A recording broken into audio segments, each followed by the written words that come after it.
Hier, donc le 30 octobre, nous commémorions les 25 ans de l'échec référendaire de 1995. Alors, que s'est-il passé il y a 25 ans? Bien, vous le savez, hein?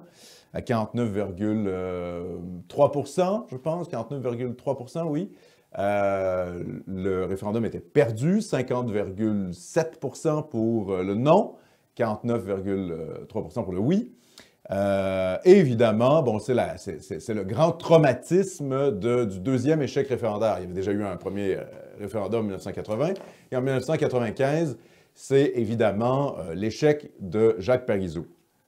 Et là, il y a une succession de textes dans les médias québécois qui nous rappellent cette période. Et j'ai sélectionné quelques-uns d'entre eux, mais je vais vous faire ça court, là, ne vous inquiétez pas.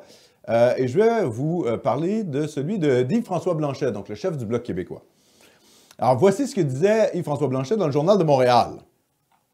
Il y a 25 ans, le Québec hésitait tout juste ce qu'il faut pour que les manigances connues du fédéral permettent une victoire serrée du non. Un écart d'à peine 54 000 voix séparait les deux camps.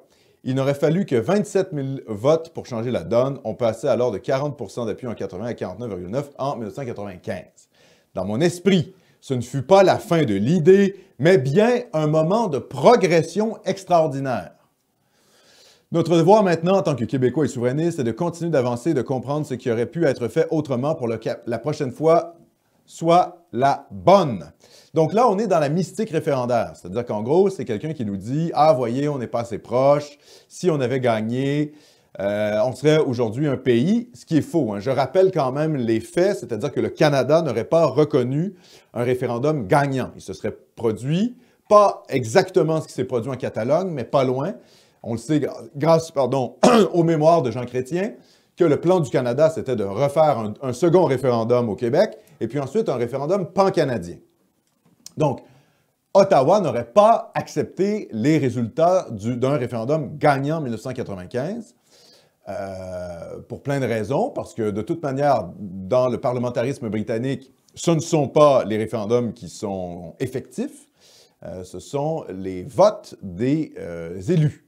Et il n'est absolument pas sûr qu'une province puisse se déclarer souveraine sans que ça passe par la Cour suprême et que ça soit accepté par Ottawa. Hein, et le pouvoir judiciaire est toujours à la solde, finalement, du pouvoir politique. Donc, ce qui se serait passé, ça aurait été une guerre judiciaire incroyable. Pendant ce temps-là, le camp du non et le camp fédéral Ottawa auraient manigancé pour invalider les résultats, faire d'autres référendums, exciter le séparatisme autochtone dans le nord du Québec, etc.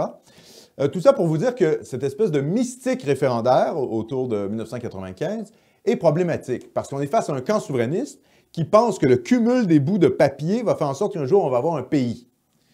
Or, c'est totalement faux. Hein. C'est pas du tout ça. La réalité, c'est qu'il faut mettre en place un rapport de force favorable à l'État du Québec. Il faut continuer à développer l'État du Québec, à le rendre le plus autonome possible du reste de la Confédération, pour faire en sorte qu'au moment critique venu, nous puissions imposer factuellement, de manière effective, notre contrôle du territoire.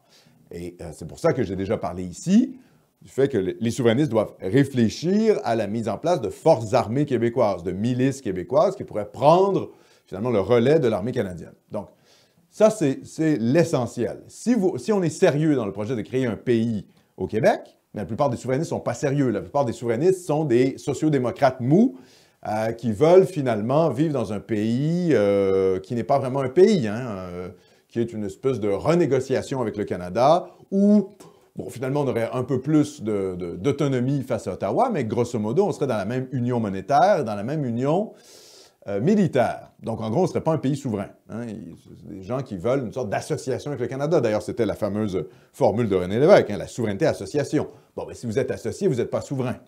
Hein, ça n'a pas de sens comme affirmation. C'est comme les républiques d'ex-URSS qui étaient associées à l'URSS. Ben oui, mais ils étaient associés parce qu'ils étaient dominés, en fait. Donc, elles n'étaient pas souveraines.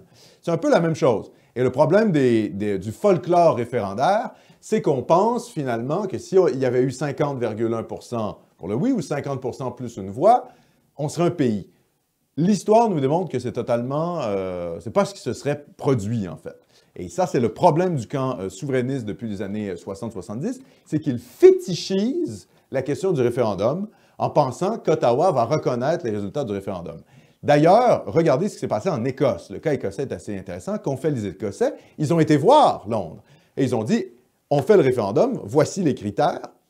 Est-ce que vous allez accepter le résultat? Ils ont forcé Londres à négocier. Ce que les séparatistes québécois n'ont jamais fait. À aucun moment, les séparatistes québécois ont été voir Ottawa, s'asseoir à Ottawa pour dire, écoutez, on s'en va vers un référendum, allez-vous, oui ou non, reconnaître les résultats d'un oui gagnant? À aucun moment, les séparatistes québécois n'ont fait ça. Parce que la stratégie de Parizeau reposait sur la reconnaissance de la France, sur la reconnaissance internationale de la France, qui aurait entraîné une pression diplomatique sur Ottawa et qui aurait éventuellement amené peut-être des négociations avec les États-Unis. Le problème, c'est que les États-Unis, sous Clinton, avaient très clairement dit à la France, on veut être les premiers à reconnaître les résultats. Il s'en serait suivi une sorte d'imbroglio diplomatique et je ne suis pas sûr que c'est débouché vers quelque chose d'extrêmement concret pour le camp souverainiste. Alors évidemment, ça aurait été mieux qu'un résultat perdant dans la mesure où on se serait retrouvé dans une sorte de rapport de force symbolique face à Ottawa. Mais dans les faits, du jour au lendemain, on ne serait pas devenu un pays souverain et indépendant. Ça, il faut bien comprendre ça. Donc, ce que je dis au camp souverainiste, c'est de sortir du folklore référendaire. Yves-François Blanchet dit qu'il faut comprendre ce qui aurait pu être fait autrement pour que la prochaine fois soit la bonne. Mais il ne faut pas qu'il y ait de prochaine fois référendaire, déjà. Par contre, il faut comprendre ce qui peut être fait. Ce qui peut être fait, c'est construire l'État du Québec concrètement aujourd'hui.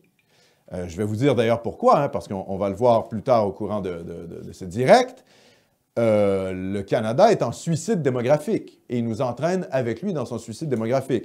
Je dis ça aux gens qui sont plutôt de tendance fédéraliste et qui pensent que le Canada nous protège du gauchisme québécois. Vous avez tout faux. Le Canada, c'est le pays postmoderne par excellence et il nous entraîne dans le gouffre.